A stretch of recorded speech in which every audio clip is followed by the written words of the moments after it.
warahmatullahi wabarakatuh. Pada kesempatan kali ini kami dari kelompok 2 akan menyampaikan materi mengenai sistem fasa tunggal. Sebelumnya perkenalkan, nama saya Anas Mikdad Aimar dengan NPM 244050197 dan kedua rekan saya. Saya Bidai Aska dengan NPM 244050196. Saya Putra Budi dengan NPM 244050104.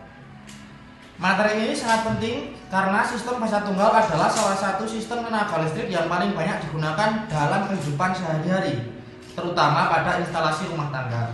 Melalui video ini, kami akan membahas mulai dari pengertian sistem fasa tunggal, karakteristiknya, cara distribusi, perbedaan dengan sistem 3 fasa, hingga analisis perhitungan impedansi dan daya pada contoh rangkaian. Kami juga menyampaikan hasil simulasi menggunakan LT-Spice sebagai pembuktian teori. Semoga penjelasan pada video ini sangat bermanfaat dan mudah dipahami. Selanjutnya, apa itu sistem fasa tunggal? Apa itu sistem fasa tunggal? Sistem fasa tunggal atau single phase system adalah sistem tenaga listrik yang bekerja menggunakan satu gelombang tegangan AC. Gelombang ini berubah secara sinusoidal, naik dan turun secara periodik, dan menyebabkan arus listrik mengalir bolak-balik. Sistem ini secara umum dipakai pada instalasi rumah tangga karena satu, lebih sederhana dibanding sistem 3 fase. Sistem fase tunggal hanya membutuhkan satu kabel fase dan satu kabel netral untuk mengalirkan daya sehingga lebih mudah dalam pemasangan. 2. Biaya lebih murah, mulai dari instalasi material kabel hingga perangkat proteksi semuanya lebih ekonomis. Ketiga, yaitu cocok untuk beban ringan, menengah, contohnya lampu, kipas angin, TV, pengisi daya, laptop, kulkas, dan sebagainya. Namun, sistem fasa tunggal tidak cocok untuk beban berat seperti motor industri besar karena hanya memiliki satu gelombang tegangan sehingga daya yang dihasilkan tidak stabil sistem 3 fase. Di seluruh dunia, terutama di rumah-rumah penduduk, sistem fase tunggal menjadi standar karena kesederhanaan dan efisien. Oke, baik, selanjutnya karakteristik sistem fasa tunggal.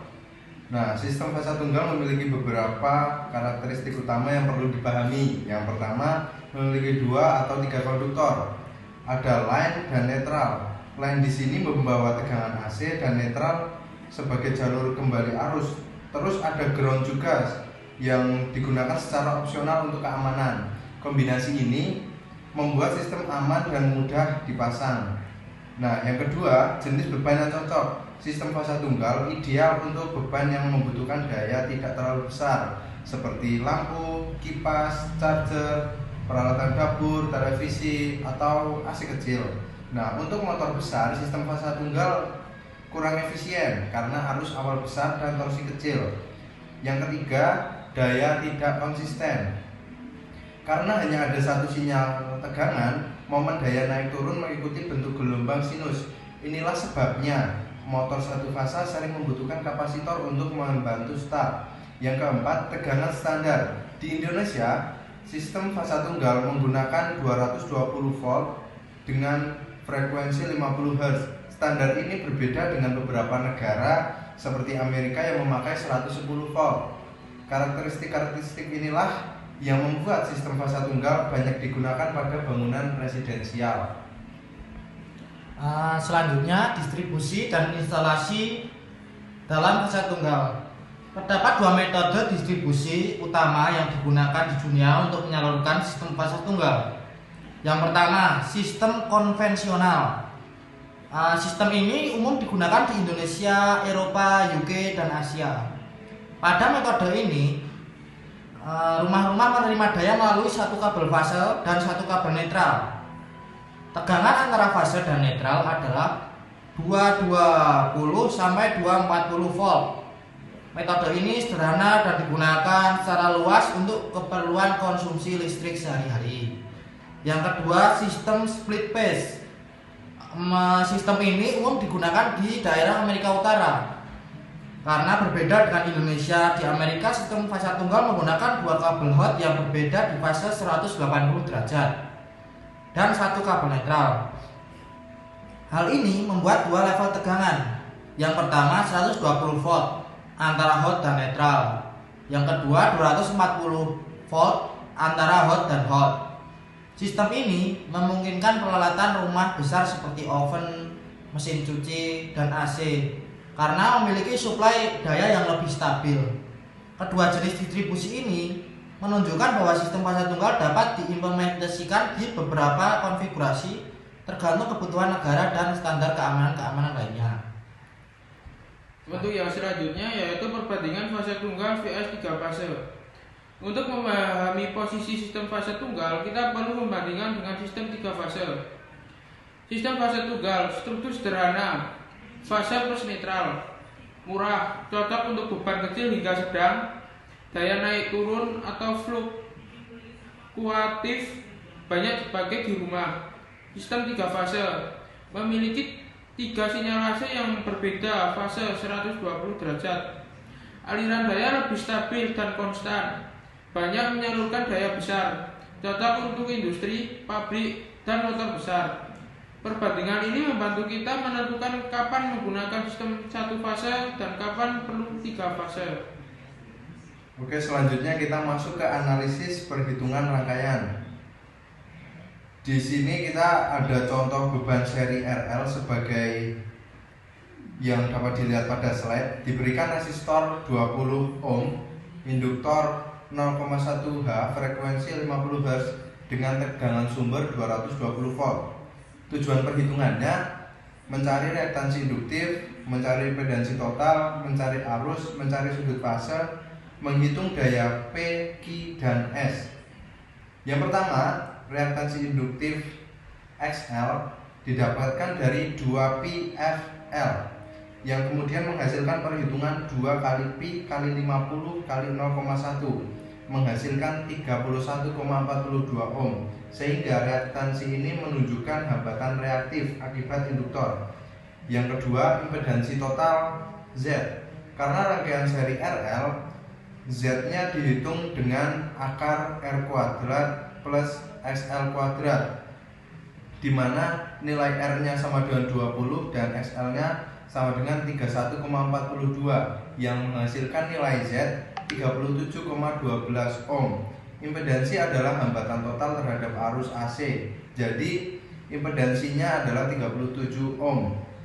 Yang ketiga, arus efektif I yang diperoleh dari V per Z yang menghasilkan 5,93 ampere. Yang keempat, sudut fasenya berupa aktan XL per R. Di sini XL-nya 31,42 dan R-nya 20 menghasilkan sudut fasenya 57,5 ohm. Artinya arus tertunda atau lagging terhadap tegangan sebanyak 57 derajat. Kemudian memasuki ke perhitungan daya nyata atau P.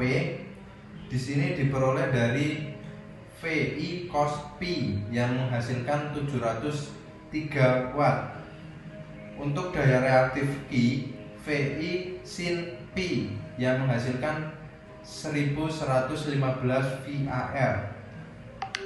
Kemudian daya semunya yaitu S dihasilkan dari VI menghasilkan 1306 VA. Faktor dayanya diperoleh sebesar 0,538. Analisis ini penting untuk menentukan efisiensi beban dan kebutuhan koreksi faktor daya. Selanjutnya akan masuk ke simulasi pada rangkaian LT-Spice. Simulasi menunjukkan bentuk gelombang dengan tegangan dan arus. Pada grafik tampak bahwa tegangan mencapai puncak lebih dahulu, ditunjukkan dengan gelombang yang berwarna merah. Yang kedua, arus baru menyusul kemudian, ditunjukkan dengan gelombang warna hijau. Yang ketiga, sudut keterlambatan arus sesuai hasil perhitungan teoritis, ditunjukkan dengan gelombang warna biru. Hal ini membuktikan bahwa rangkaian RL bersifat induktif, di mana arus tertinggal. Simulasi ini membantu memvisualisasikan apa yang terjadi pada rangkaian secara nyata dan memperkuat pemahaman konsep. Untuk yang selanjutnya yaitu kesimpulan. Yang pertama yaitu sistem fase tunggal merupakan sistem distribusi listrik sederhana yang paling banyak digunakan pada instalasi rumah tangga. Untuk yang kedua yaitu sistem ini memiliki karakteristik dua konduktor utama yaitu lem dan netral dan cocok untuk beban ringan hingga menengah. Ketiga, terdapat dua metode distribusi yaitu sistem konvensional dan split phase. Untuk yang keempat, dibandingkan sistem tiga fase, sistem fase tunggal lebih murah namun memiliki fluktuasi daya. Untuk yang kelima, analisis perhitungan impedansi dan daya pada beban RL menjelaskan bagaimana sifat reaktif mempengaruhi arus dan sudut fase. Keenam, simulasi RT speed memperlihatkan kesesuaian antara teori dan kenyataan melalui gelombang tegangan serta arus.